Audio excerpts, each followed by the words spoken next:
Alors, parler en 30 minutes de la prise en charge de l'insuffisance cardiaque, c'est difficile parce qu'il n'y a pas une insuffisance cardiaque, mais comme vous le savez, il y a des insuffisances cardiaques, et en particulier chez le sujet âgé. Donc on ne va pas tout voir en détail, on va voir les choses essentielles. Et puis les dernières nouveautés, parce que c'est une année qui a été riche en nouveautés pour le traitement de l'insuffisance cardiaque. Première petite notion de rappel, mais vous la connaissez bien mieux que moi. Voilà la mortalité à 2 ans des patients insuffisants cardiaques en fonction de l'âge. Et on voit que la mortalité à 2 ans chez les gens entre 80 et 90 ans, c'est 45 à 50% à 2 ans. Et chez les gens qui sont à 90 ans, c'est 70%. Donc le raisonnement vis-à-vis de la prise en charge thérapeutique, c'est clair que ce n'est pas la même chose qu'à 70 ans. On va se préoccuper de traiter des gens, mais dont on sait qu'avec la maladie cardiaque qu'ils ont, leur espérance de vie, c'est 2 ans, 2 ans et demi, 3 ans au maximum. Donc les stratégies thérapeutiques peuvent être quand même assez différentes. Je vous ai dit qu'il y avait deux grandes familles d'insuffisance cardiaque. Il y en a même, on peut même les décliner différemment, mais vous savez qu'il y a essentiellement l'insuffisance cardiaque à fraction d'éjection altérée, et puis ce qu'on appelle l'insuffisance cardiaque diastolique, qu'on verra après, il y a d'autres noms plus adaptés. On va commencer par la prise en charge de l'insuffisance cardiaque à fraction d'éjection cardiaque, ventriculaire gauche, essentiellement altérée. Vous en avez un exemple ici, vous voyez très bien donc, sur ce ventricule gauche qui est non seulement dilaté, mais surtout qui se contracte très très peu. Et donc il y a d'emblée des problèmes de bas débit qui sont compensés par des mécanismes neuro-humoraux, et c'est pour ça que dans ce type d'insuffisance cardiaque, les bêta-bloquants, les IEC, les ARA2, ce qui va bloquer l'axe rénine-angiotensinale-aldostérone, va avoir des effets sur la mortalité. Parce que d'emblée dans cette maladie, cet axe est allumé. En général, chez le sujet âgé, alors chez le sujet jeune, c'est le problème du diagnostic et pourquoi et chercher une cause curable. Chez le sujet âgé, une insuffisance cardiaque à fraction d'éjection altérée, à fonction systolique réduite en quelque sorte, eh bien, c'est une maladie qui est connue, on la connaît depuis des années, on l'a fait tenir jusque-là, et le problème est essentiellement thérapeutique, c'est ce qu'on va voir. Le problème est un peu différent dans l'insuffisance cardiaque à FE préservé.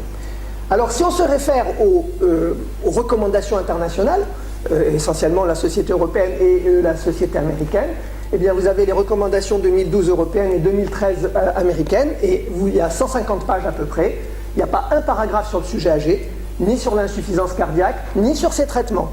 Et il n'y a pas une fois le mot aging ou sénescence dans les 150 pages. Il faut quand même réussir à le faire. Il y a une occurrence exceptionnelle du mot older, et uniquement pour parler de l'âge de la survenue de l'hypertension chez le sujet âgé et de l'épidémiologie de l'insuffisance cardiaque. Il n'y a aucune prise en considération du facteur âge dans une stratégie thérapeutique de l'insuffisance cardiaque du sujet âgé. Alors ça ne veut pas dire, je crois, pour autant qu'il ne faut pas qu'on ait une stratégie, parce que vous allez voir qu'il y a quand même quelques petites fluctuations. Alors, on ne va pas faire des cas cliniques ou autres, mais c'est juste pour illustrer une petite vignette, et puis on va décliner le traitement de cette vignette, et puis ensuite on va passer aux études anciennes et récentes, et leur partie sujet âgé de plus de 75 ans, voire de plus de 80 ans. Donc, pour cette petite vignette, vous prenez un patient de 80 ans qui est en bon état général, il a une dyspnée d'effort d'apparition progressive, et il est classe 2 de la NYHA. C'est une cardiopathie ischémique avec un infarctus fait aux alentours de 80 ans. Comme il avait été hospitalisé tardivement, ce qui arrive malheureusement assez souvent à cet âge-là, il n'avait pas eu de thérapeutique de revascularisation, donc on est dans une cardiopathie ischémique non revascularisée. Et il n'avait pas revu le cardiologue pendant ces 4 années, c'est pas bien, il faut voir son cardiologue de temps en temps, même quand on est pris en charge par son médecin traitant très bien. Et il n'avait pas d'angor, il avait une dyspnée d'effort très modérée, mais qui s'est un petit peu aggravée récemment, et c'est pour ça qu'il est revenu voir le cardiologue adressé par son médecin. Et son traitement était le traitement mis il y a 4 ans pour son infarctus, il n'avait pas changé depuis. Et c'est là que c'est un petit peu problématique. Vous aviez ténormine, Amlor et aspirine. Et donc, ce patient avait un examen sans particularité, la fréquence, la tension que vous voulez, l'électron en rythme sinusal avec sa séquelle de nécrose, une créatinine à 120 micromoles par litre, ce qui lui faisait une clairance à 42 ml par minute en Cockcroft, et à l'écho, la kinésie séquelaire de son infarctus et une altération de la fraction d'éjection du ventricule gauche significative, 35%. On est dans notre insuffisance cardiaque AFE altérée. Quelle ordonnance par rapport à ce qu'il y avait? Il y avait bêta-bloquant, inhibiteur calcique, aspirine. Clairement, ça ne convient plus à son état d'insuffisance cardiaque. Et quand on le reprend, donc, vu qu'on a une insuffisance cardiaque AFE altérée chez un coronarien connu avec séquelles de nécrose, eh bien, voilà la mise au carré de son ordonnance, et vous allez voir qu'on va retrouver dedans les recommandations. Premièrement, il faut des bêta-bloquants, bien sûr, parce qu'il a la séquelle d'infarctus, mais aussi parce que l'insuffisance cardiaque à FE altérée, les bêta-bloquants sont indispensables. Sauf que ce n'est pas n'importe quel bêta-bloquant, et les bêta-bloquants que vous devez mettre dans ces cas-là, c'est bisoprolol, métoprolol ou carvedilolol. À un moindre degré, on peut discuter le nebivolol dans ce type de cardiopathie, notamment ischémique du sujet âgé, à dose croissante. Il faut arrêter les médicaments qui dépriment la fonction cardiaque. Donc l'AMLOR n'a aucune place ici, c'est risqué, ça peut altérer la fraction d'éjection de façon supplémentaire. Il faut des IEC, et vous retrouvez l'association de base de l'insuffisance cardiaque à FE altérée, bêta-bloquant de l'insuffisance cardiaque, et IEC ou ARA2 en deuxième choix. Il faut des diurétiques de Lens à dose modérée, puisqu'il est symptomatique. S'il n'est pas symptomatique, il n'y en a pas besoin. Mais là, il y en a besoin, puisqu'il a une densité d'effort stade 2 qui est en train de s'aggraver. L'aspirine, la statine, à la dose adaptée à son âge, souvent plus faible, on atteint l'objectif qui reste le même, mais avec des doses souvent beaucoup plus faibles. Donc il faut ne pas laisser les doses initiales, il faut les baisser en avançant en âge. On ne met pas de régime très hyposodé chez ces patients, il faut gérer, quitte à augmenter les diurétiques, mais il ne faut pas les couper de leur alimentation. Et on va discuter en 8 et en 9 les nouveautés des traitements de ces dernières années dans l'insuffisance cardiaque à FE altérée, c'est-à-dire discuter ce qu'on appelle les antagonistes du récepteur minéralocorticoïde ou ARM. En clair, c'est l'aldactone et l'éplérénone, et l'Inspra. Et on va voir la place de ces médicaments. Et discuter aussi le procoralan, donc l'ivabradine, quelle est la place dans le traitement de l'insuffisance cardiaque à FE altérée. Et on va voir que cette place n'est pas tout venant obligatoire comme les premiers qu'on a dit bêta-bloquants et EC, c'est bien sûr pas la même chose.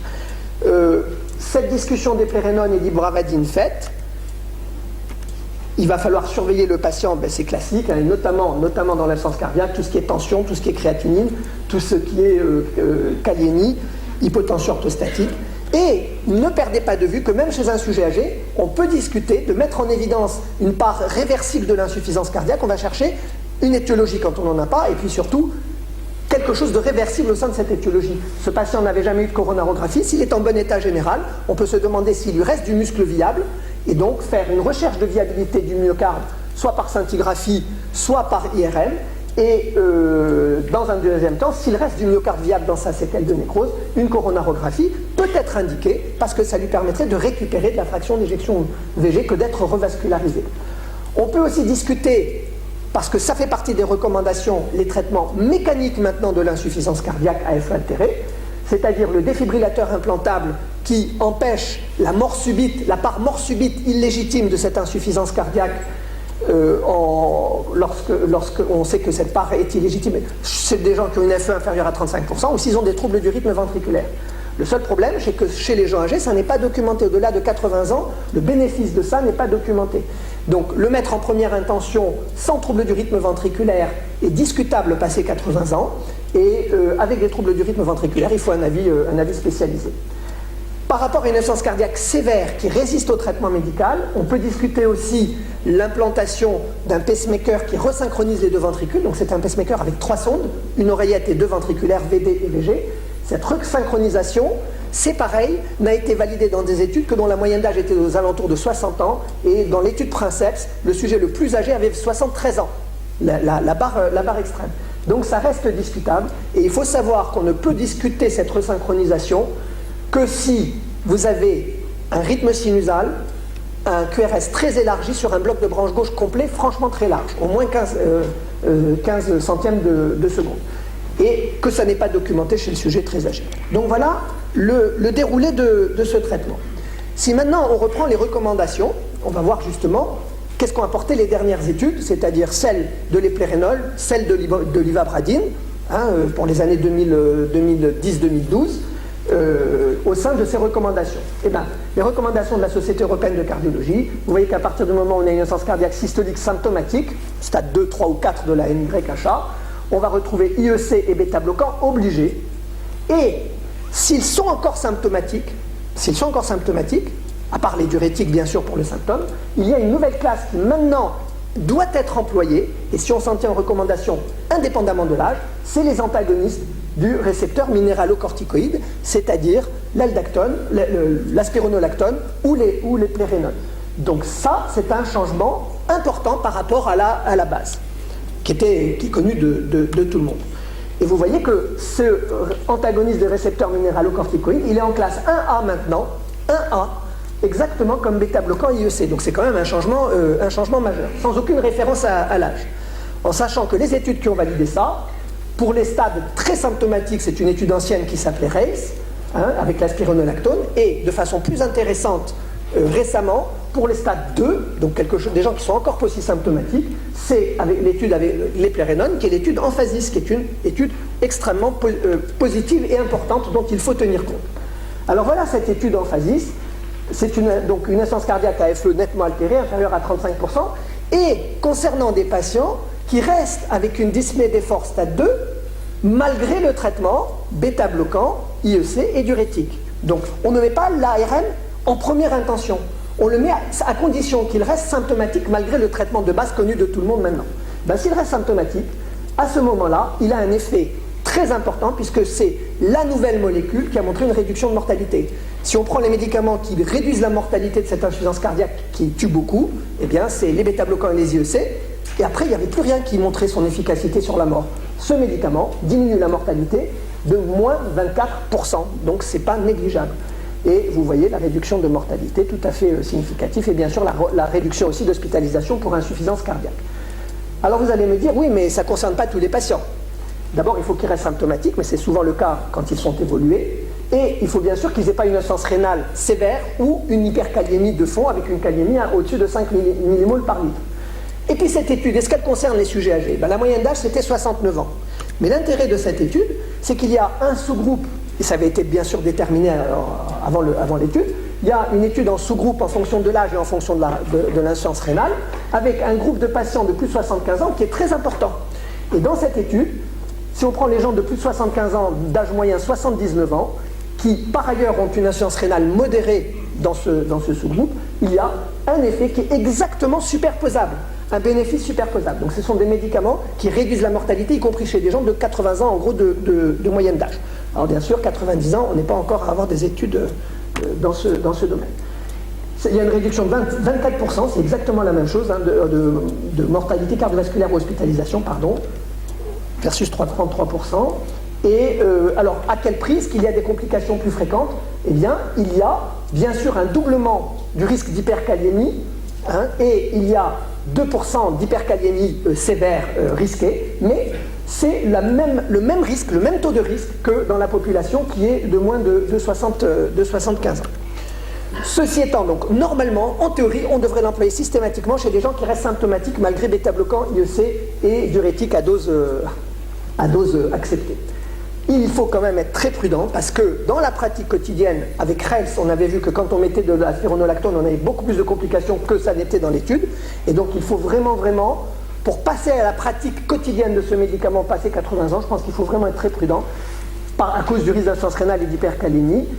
Il y a les contre-indications qu'on a parlé d'emblée, bien sûr, mais si quelqu'un a fait un antécédent d'insuffisance rénale aiguë, s'il a fait déjà un antécédent d'hyperkaliémie, je crois qu'il ne faut pas l'utiliser. Il faut être très prudent dans leur introduction, jamais déshydrater, jamais en même temps que les IEC, et une surveillance rapprochée, c'est tous les mois qu'il faut faire une kaliémie, une fonction rénale. Surtout les arrêter dès qu'il y a une raison, un événement intercurrent, et puis, par exemple, en poussée d'insuffisance cardiaque aiguë, on arrête ces médicaments. Le traitement de l'insuffisance cardiaque aiguë, c'est les diurétiques. Donc les médicaments qui sont dangereux en cas d'hypovolémie, en cas de diurétique à dose élevée, on les arrête. Vous verrez tout à l'heure qu'on arrête les IEC dans une poussée d'insuffisance cardiaque aiguë, et bien sûr, on arrêtera ces médicaments si besoin. Alors, donc on en était dans ce tableau au fait qu'on ajoutait un ARM quand il restait symptomatique, et puis, dans les recommandations toujours, il y a l'étape suivante. S'il reste encore symptomatique après ça, eh bien, on va discuter l'introduction de l'ivabradine, le fameux procoralant. Mais là, ça ne va concerner que des gens qui restent symptomatiques après qu'on ait fait tout ça. Donc vous voyez, il y a une étape, il y a 4 étapes avant qu'on mette l'ivabradine, et il faut qu'ils soient en rythme sinusal et qu'ils aient une fréquence cardiaque supérieure ou égale à 75 par minute, malgré les bêta-bloquants, ce qui est très rare.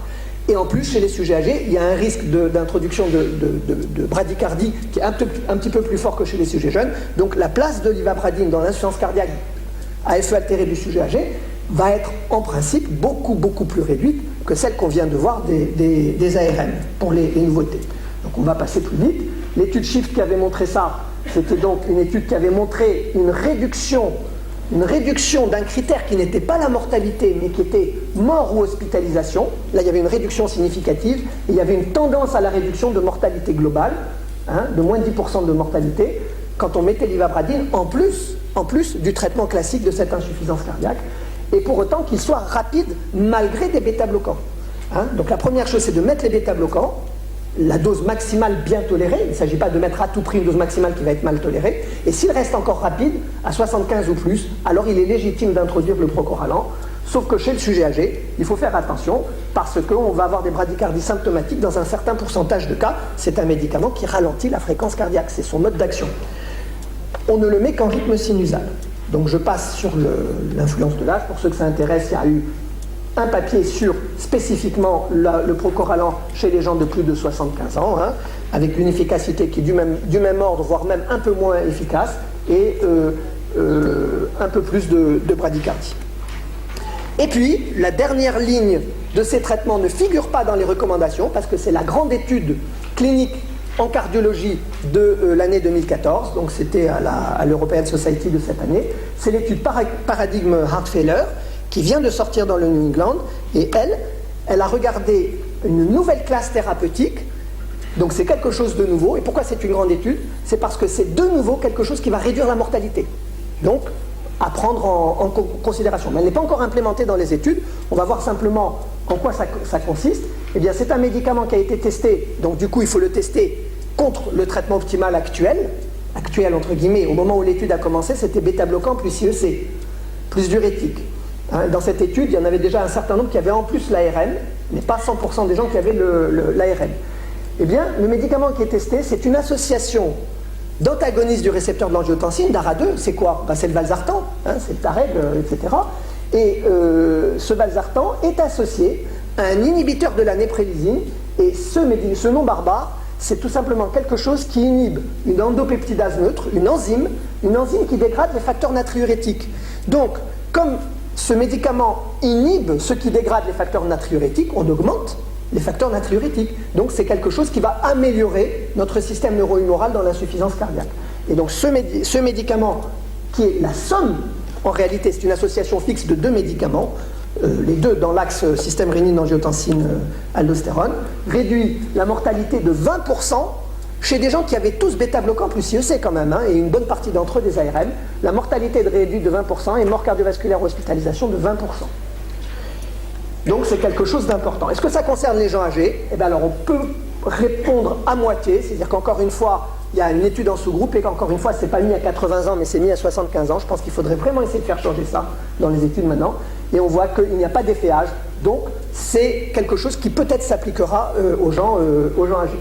Mais attention, ce médicament, dans sa partie fixe, contient 320 mg de valsartan par jour. Donc ce médicament, c'est la dose maximale de valsartan que déjà on n'emploie pas forcément chez les gens de moins de 75 ans. Donc il faudra voir comment c'est toléré. Dans l'étude, la tolérance était très bonne et il n'y avait pas plus d'effets secondaires que dans le groupe placebo. On passe sur ça, c'est pas la peine, pourquoi j'ai mis ça, voilà. Et juste un petit mot pour finir cette partie-là, concernant les gens qui ont une insuffisance cardiaque à FE altérée, et simplement, c'est nouveau, c'est-à-dire que soit elle apparaît, soit ils avaient une cardiopathie mais avec une FE à 45-50% et on voit la fraction d'éjection s'altérer. Alors là, attention, il y a dans la prise en charge aussi une enquête à faire. Pourquoi est-ce qu'ils altèrent leur fonction? Est-ce qu'il y a un facteur réversible, une étiologie curable? On ne va pas développer, mais juste vous donner un exemple devant lequel il ne faut pas baisser les bras. Vous avez un coronarien connu, il a été revascularisé par des stents par exemple il y a 2 ans, il y a 3 ans, il avait à l'époque 82 ans, il en a 85, et on voit une insuffisance cardiaque apparaître, et la FE passer de 50 à 30%, non pas en 10 ans, mais en 6 mois, ou en 1 an. Alors là, il y a peut-être des lésions coronaires qui se sont installées, il y a peut-être de l'ischémie qui est responsable de cette dysfonction qui apparaît. Donc cherchez des arguments pour l'ischémie. Si vous avez un argument, vous faites la coronarographie, si encore une fois, l'état du patient, en général, le permet. Donc qu'est-ce qui peut faire penser une ischémie? Bien sûr, s'il a eu de l'angor, s'il y a des signes électriques qui apparaissent, s'il y a une élévation de la troponine qui est apparue à un moment donné, si l'écho montre des anomalies de cinétique régionale, et ne pas hésiter à faire un test d'ischémie si le patient peut l'avoir. Dans tous les cas, si vraiment vous assistez à une dysfonction qui s'installe, on peut discuter une coronarographie si le rein ne le contre-indique pas. Toujours dans les causes curables, vous avez le rétrécissement aortique. Alors bien sûr, vous savez que l'indication est chirurgicale dans un rétrécissement aortique symptomatique, mais il y a maintenant le TAVI, donc vous voyez le TAVI, hein, donc c'est ce déploiement par voie percutanée de la valve aortique, d'une valve aortique qu'on peut passer soit par voie rétrograde dans l'aorte, soit à partir de la pointe du cœur, dans une sorte de mini-chirurgie, hein, et on va installer la prothèse, donc cette fois-ci sans CEC, vous avez différents types de prothèses. Alors, quelle est la place? C'est un peu compliqué, tout petit, mais en réalité, on va suivre simplement les cercles rouges. Quelle est la place reconnue du TAVI aujourd'hui, en sachant que cette place va en s'élargissant? Eh bien, il faut que ça soit un rétrécissement aortique serré et symptomatique. Un RAC asymptomatique, on ne va pas prendre un risque opératoire qui peut être, ou de complications qui peut être élevé, et surtout chez un sujet âgé, on va voir pourquoi, chez un sujet âgé, on peut se permettre d'attendre dans un RAC asymptomatique. Donc s'il est symptomatique, eh bien quand est-ce qu'on va discuter le TAVI? S'il y a une contre-indication au remplacement valvulaire aortique, s'il y a une contre-indication au remplacement valvulaire chirurgical, alors là, on va discuter le TAVI qui arrive ici. Il faut qu'il soit symptomatique, qu'il y ait une contre-indication à la chirurgie et qu'ils aient une espérance de vie longue, supérieure au moins à 1 an. Sinon, on ne fait pas de TAVI. Là, on arrive à l'indication propre du TAVI reconnue par les instances. Et puis, il y a une autre façon d'y arriver, c'est quelqu'un qui n'a pas de contre-indication à la chirurgie, mais qui est à haut risque pour la chirurgie. Et là, c'est une discussion. Est-ce qu'on prend le haut risque de la chirurgie ou est-ce qu'on prend le geste du TAVI qui est à moins haut risque, mais en sachant qu'il y a des complications vasculaires qui peuvent être importantes. N'oubliez pas que pour faire un TAVI, il faut que le RAC soit serré, symptomatique, que la chirurgie soit contre-indiquée ou à très haut risque, et que l'état vasculaire du patient le permette. Hein, il y a un taux de complications vasculaires qui peuvent aller jusqu'à la mort qui est relativement important dans le TAVI. Ce n'est pas du tout bénin un TAVI. Le cas difficile dont je parlais, c'est qu'il peut y avoir deux cinétiques qui se croisent. Quelqu'un peut avoir un RAC post-symptomatique à 82-83 ans, et on se dit, mais alors, est-ce qu'il vaut mieux l'opérer? Il est serré, mais il est encore post-symptomatique. Est-ce qu'il vaut mieux l'opérer maintenant, qu'il est encore opérable, ou retarder ça à la bonne indication quand il est symptomatique, mais peut-être qu'à 85 ans, il ne sera plus opérable. Mais dans le même temps, on peut se dire que quand il va avancer en âge, son activité physique va se réduire. Il va avoir de moins en moins tendance à être symptomatique sur son RAC.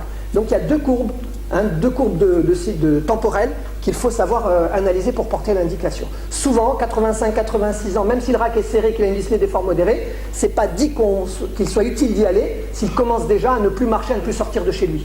Parce qu'il va complètement devenir sédentaire et les symptômes peuvent s'amender. Le traitement de l'insuffisance cardiaque gauche aiguë, il n'y a rien de nouveau, donc on va passer très vite. Hein. Simplement, sachez que dans l'insuffisance cardiaque gauche aiguë, l'insuffisance cardiaque aiguë, il faut penser à arrêter les médicaments qui gênent nos traitements, qui empêchent de mettre les diurétiques à la bonne dose. Il faut arrêter les IEC et les ARA2, il faut arrêter ou diminuer les bêta-bloquantes, car dans l'OAP, il faut les arrêter. Il faut arrêter les ARM, hein, et on les reprendra à distance. La priorité, c'est diurétiques et dérivés nitrés, et oxygène, bien sûr. Le facteur déclenchant, et il faut savoir que ce traitement de la poussée congestive aiguë, c'est le même que ça soit l'insuffisance cardiaque AFE altérée ou AFE conservée. Là, ce n'est pas un problème de traitement au long cours avec un axe neuro-humoral allumé ou pas allumé, il y a une congestion, il y a de l'édème pulmonaire, il y a des édèmes périphériques, c'est les diurétiques et le repos. On passe sur les facteurs déclenchants, il faut savoir qu'il faut corriger les anémies, ça c'est important. Le vaccin de la grippe, c'est vous qui me l'avez appris, donc je ne fais que vous le rendre. Hein. Et puis, bien sûr, oui, avant on n'y pensait pas, c'est bête, maintenant on pense à le faire, donc merci, voilà. Et pensez aussi à enlever tous les médicaments, vous avez vu tout à l'heure l'amlodipine, à 30%, on ne laisse pas de l'amlodipine à un patient. Hein, vous avez quelqu'un qui a un VG qui est très fatigué, vous ne lui rajoutez pas une charge supplémentaire. Hein. Et tous les médicaments, notamment les AINS. Donc je passe sur ça. Une difficulté dans les insuffisances cardiaques aiguës, c'est quand on arrive à l'insuffisance cardiaque avec un syndrome cardio-rénal et qu'on est dans l'impasse thérapeutique, c'est-à-dire qu'il a besoin de fortes doses de diurétiques pour pisser, mais quand vous mettez les fortes doses de diurétiques, l'insuffisance rénale s'aggrave, pas un peu. Vous savez que si une créate monte sous diurétique, c'est normal. On accepte 20-30% d'augmentation de la créate.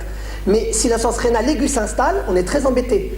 Donc on va être parfois dans une impasse thérapeutique où on est obligé de mettre de fortes doses, il pisse plus beaucoup, et en plus la créate monte. Donc on peut arriver dans un stade, et là en principe le pronostic est très mauvais, et en plus on peut avoir une hyponatrémie qui s'installe. Alors il faut savoir que il faut mettre des fortes doses de diurétique, la dobutamine peut aider, et nous on fait quelque chose que les néphrologues ne conseillent absolument pas, c'est-à-dire qu'à partir du moment où ils sont en hyponatrémie, qui répondent à etc., eh ben, il arrive qu'on mette un petit peu de sel et beaucoup de diurétique. C'est-à-dire que cette personne qui est pleine d'eau, on va quand même lui mettre un petit peu de sel dans sa perfusion, laisser du sel dans l'alimentation, un peu pour réamorcer, si vous voulez, la pompe. Il y a un papier récent qui vient en faveur de cette stratégie. Mais vous voyez que là, on est dans comment dire, on est au bout de course de ces patients. Et le dernier volet, donc, c'est l'insuffisance cardiaque à fraction d'éjection VG préservée. Là, ça va beaucoup plus vite parce que, comme vous allez voir, il n'y a aucun traitement au long cours aujourd'hui qui a prouvé son efficacité. Voilà le contexte. Alors là, vous voyez, donc c'est un ventricule qui se contracte bien, mais il est hypertrophique, hein, et donc il peut avoir une élévation des pressions de remplissage. Et quand on a une élévation des pressions de remplissage ici, ben, ça se répercute par les veines pulmonaires qui sont là, dans le capillaire pulmonaire. En réalité, on dit à fraction d'éjection préservée, c'est pas vrai, c'est pas un VG normal. Il faut savoir que la fonction ventriculaire gauche, bien sûr la FE est bonne, ça se contracte bien comme ça, mais le raccourcissement, la déformation longitudinale du cœur, elle est diminuée, et on peut le regarder, alors c'est assez... je sais pas si c'est comme ça, non c'est pas comme ça, non, voilà, c'est ça. Ouais. Excusez-moi, je reviens, voilà. Donc voilà ce que la déformation, vous voyez, là c'est la machine qui automatiquement regarde la déformation des parois du ventricule gauche, elle les reconnaît, et elle calcule un indice de déformation, et cet indice de déformation, il est altéré. Il est altéré dans certaines pathologies inflammatoires, infiltratives, et il est altéré avec l'âge. Avec l'âge, on diminue sa déformation systolique du ventricule gauche. Cette insuffisance cardiaque à FE préservée, c'est pas du tout la même chose que l'insuffisance cardiaque à FE réduite. Il n'y a pas d'activation permanente du système rénine-angiotensine. En fait, on considère que c'est la somme d'un certain nombre de comorbidités, de fibrose, qui est liée à l'âge, hein, mais à l'hypertension artérielle, aux maladies inflammatoires aussi. On sait que ça peut faire apparaître. Et que là-dedans, un régime normosodé, une complication, passage en FA, poussée hypertensive, eh bien on va faire la grande défaillance cardiaque. On a une anomalie diastolique, mais qui se transforme en rétention hydrosodée et congestion, hein, et qui peut aboutir à une défaillance cardiaque globale à prédominance droite. Donc là, vous avez une revue assez récente qui présente un petit peu cette nouvelle façon de voir l'insuffisance cardiaque à FE préservée, et qui indique comment les symptômes vont apparaître, mais en fait, ils vont apparaître essentiellement quand il y a des facteurs de décompensation. Et puis, à partir de là, il y a des médicaments qui sont envisagés en théorie, simplement par leur raisonnement physiopathologique. Alors tout à l'heure, ça collait bien pour la neuro et le Parkinson, mais là, ce qu'on sait, c'est que quand on regarde, eh ben, alors on dit on va voir diminuer la fréquence cardiaque, mettre des antagonistes du récepteur minéralocorticoïde parce que ça diminue la fibrose, et ainsi de suite, et ainsi de suite. Mais on en est au concept store, donc c'est le magasin, il y a des concepts, et on vient et on va choisir des concepts. La réalité, c'est que le concept store, c'est très à la mode, mais qu'aujourd'hui, aucun de ces médicaments théoriquement jouables n'a fait la preuve de son efficacité. Pour finir avec l'insuffisance cardiaque à fonction systolique préservée, la première notion, c'est qu'il faut un diagnostic documenté. Bah oui, vu que le VG se contracte normalement, il ne faut pas porter par excès ce diagnostic, hein, face à quelqu'un qui a une dyspnée. C'est pourquoi il faut des signes congestifs et un BNP. Donc ce dosage du BNP est utile chez le sujet âgé où il y a une dyspnée aiguë qu'on veut vraiment bien identifier.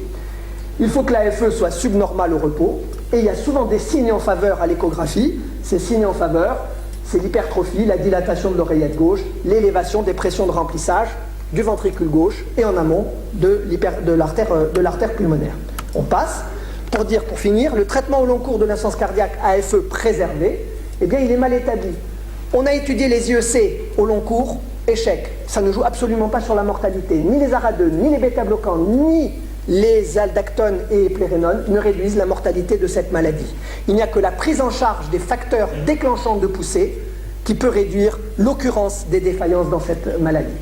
Tout ce qu'ont montré les médicaments, c'est que les ARA2 à forte dose, donc c'était l'attaquant, donc le candesartan à la dose de 16 mg au moins par jour, ou la spironolactone, c'est la dernière étude que je vais vous montrer, top 4, diminue simplement un petit peu le nombre d'hospitalisations, la récurrence des hospitalisations, mais ne joue absolument pas sur la mortalité. Donc le traitement essentiel, c'est de traiter l'HTA, de traiter l'insuffisance coronaire, d'empêcher une FA, et si elle est à FA et là, de l'empêcher d'être rapide, mais aussi, dans l'insuffisance rénale, attention à la congestion, à la rétention hydrosodique. Prévenir ces facteurs déclenchants. La dernière étude, donc, c'est l'étude TOP 4, qui vient de sortir, septembre 2014, donc, où on a essayé la spironolactone, et vous voyez qu'il n'y a aucune réduction de la mortalité, aucune, et qu'il y a une petite tendance à la réduction, mais qui est liée à une diminution discrète des hospitalisations. Moins de 17% d'hospitalisation pour insuffisance cardiaque. Chez le sujet âgé, eh bien, c'est plus de 75 ans, il n'y a pas d'effet âge par rapport à ce résultat, et qui est neutre, donc sans intérêt. Par contre, quand vous traitez l'hypertension artérielle, ça c'est IVET, hein, vous connaissez, vous traitez l'hypertension artérielle du sujet âgé, eh bien, vous réduisez d'un rapport 3, hein, moins 64% d'installation d'une insuffisance cardiaque, essentiellement AFE altérée. Dernière chose, le BNP c'est utile pour faire le diagnostic d'insuffisance cardiaque aiguë chez le sujet âgé, mais faire des BNP répétés pour adapter le traitement n'a aucun intérêt chez le sujet âgé. Voilà, je vous remercie.